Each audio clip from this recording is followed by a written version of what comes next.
படித்த இளைஞருக்கு வேலைவாய்ப்பு உருவாக்கி தரணும். அரசாங்கத்தில் நேரடியா அரசு சார்பா 3 லட்சம் பணியிடம் காலியா இருக்குது.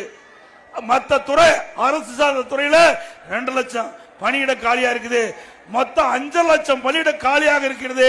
திமுக ஆட்சிக்கு உடனே அந்த காலி பணியிடங்கள் நிரப்பப்படும் என்று இன்றைய முதலமைச்சர் திராவிட முன்னேற்ற கழக தேர்தல் தெரிவித்தார்.